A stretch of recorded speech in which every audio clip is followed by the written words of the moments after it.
Hey everybody, what's up? It's Evan Roberts here with EJRBooks.com, back again to share chapter 2 of how to become influential and highly successful. Let's go. So before I dive into chapter 2 of how to become influential and highly successful, the Young Adult Success Manual, I just want to take a quick moment to talk about some of the challenges that a lot of our young people face during COVID.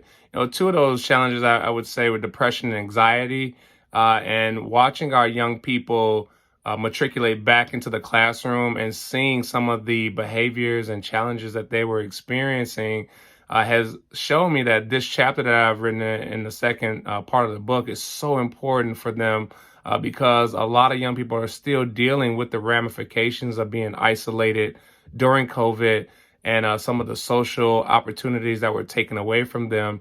And so this comes at a very, very opportune time to help our young people more successfully navigate those emotions and feelings that they experience during COVID. So principle number 2 is personify optimism. And I love this chapter because of what it can do for our young people. I start out by saying optimism, or believing that things will turn out for the best, is a way of thinking that has made my life very rewarding. I remember reading a long time ago that, a positive approach to our challenges and to life typically will produce better results or better outcomes. And when I say optimism, I'm not talking about having a positive mindset just to be positive, or the individual or that teenager who's super cocky and has all the swag but really hasn't accomplished much or hasn't committed to much.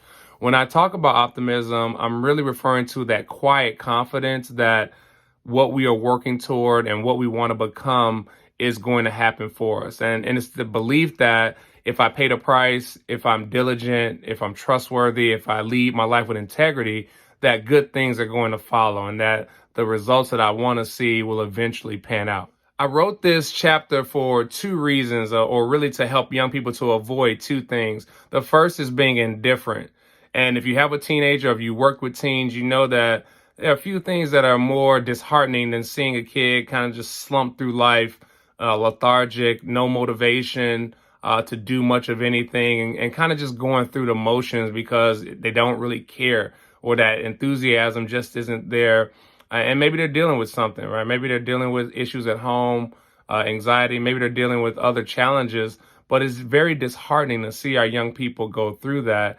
And so I wrote this chapter to help them to be able to understand, where those feelings sometimes come from, but to also understand how to work through those feelings so that they can move forward. The other reason why I wrote this chapter is to help them to avoid being pessimistic. We live in a world now where, unfortunately, it's really easy to be negative and to look at the glass as being half empty, as they say.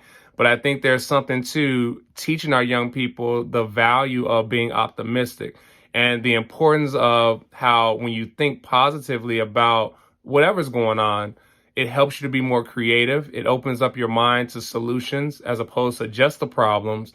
And by doing so, you're able to think about other things that you could do, or resources that you could tap into that would help you to overcome that challenge.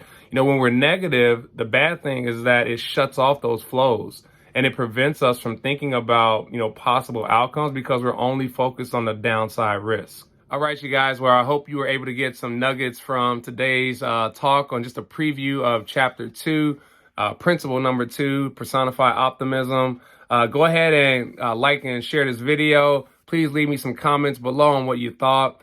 By the way, I also have a link in the description that gives you an opportunity to go ahead and get your own copy of How to Become Influential and Highly Successful, the Young Adult Success Manual. And if we want our young people to be as great as we know that they can become, I think this is a fantastic tool that you can use to help them not only change their mindset, but to start moving in a very focused way toward their goals with the belief that they can actually accomplish whatever it is they set their mind to. Thanks again, guys. I really appreciate your attention and time. Take care. Peace.